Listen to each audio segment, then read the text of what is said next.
Nebraska discovers hundreds of retro Super Nintendo, Sega Genesis and other games. Omaha, Nebraska. Hundreds of vintage games were found in storage in Nebraska, some of which could be valued at thousands of dollars. A video posted on Tuesday to YouTube by This is Gameroom about the collection has gotten more than 70,000 views and 376 comments calling it an incredible find. According to the description of the video, a video game store closed in the late 1990s and the inventory was found more than 20 years later. The collection includes games across multiple vintage platforms including Super Nintendo, Sega Genesis, Saturn, 3DO, and Sega CD games. The games were brought to Chris Thompson of Gameroom, and he said there were 200 to 400 factory sealed titles and 800 to 1,000 open titles. Photo courtesy of Chris Thompson of Gameroom. Photo courtesy of Chris Thompson of Gameroom. Photo courtesy of Chris Thompson of Gameroom. Photo courtesy of Chris Thompson of Gameroom. Photo courtesy of Chris Thompson of Gameroom. Photo courtesy of Chris Thompson of Gameroom. Photo courtesy of Chris Thompson of Gameroom. Photo courtesy of Chris Thompson of Gameroom. Photo courtesy of Chris Thompson of Gameroom. Photo courtesy of Chris Thompson of Gameroom. Photo courtesy of Chris Thompson of Gameroom. Photo courtesy of Chris Thompson of Gameroom. Photo courtesy of Chris Thompson of Gameroom. Photo courtesy of Chris Thompson of Gameroom. Photo courtesy of Chris Thompson of Gameroom. Photo courtesy of Chris Thompson of Gameroom. Photo courtesy of Chris Thompson of Gameroom. Photo courtesy of Chris Thompson of Gameroom. Photo courtesy of Chris Thompson of Gameroom. Photo courtesy of Chris Thompson of Gameroom. Photo courtesy of Chris Thompson of Gameroom. Honestly, it's pretty terrifying when you're holding something that's,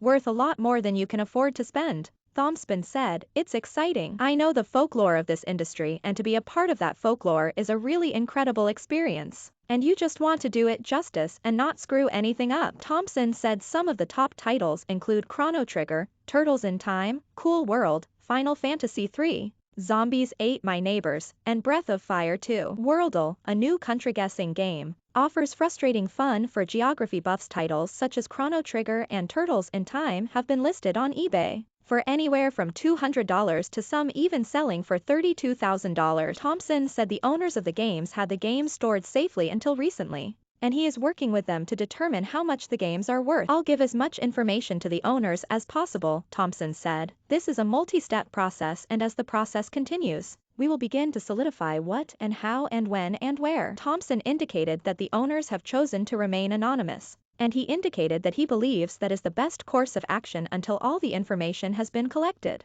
and the games have been authenticated. Then the owners will then decide what to do with them. "This is going to take some time. This is not going to be a week-long process," Thompson said. "This is going to be months if not years to really do justice to what is going on here. And honestly, we don't have answers at this point. We have a lot of questions and we're making a lot of connections." Thompson added that they are hoping the process goes smoothly and they want to do right by the collector community and the video game community as a whole. "This is a preservation effort, absolutely right. So, we just want to take in the gravity of the situation and really get the best product out there for this story. Like I said, lots of questions, not a lot of answers at this point." According to the description of the YouTube video, updates will be posted on Gameroom's Facebook and Twitter. Close modal suggest a correction, const contact forms equals document.get elements by class name, for form.onSubmit equals function, const buttons equals form.get elements by tag name, for button.setAttribute. Your name, your email, report a typo or grammatical error, submit document.getElement by ID.setAttribute value, new date.getTime, suggest a correction.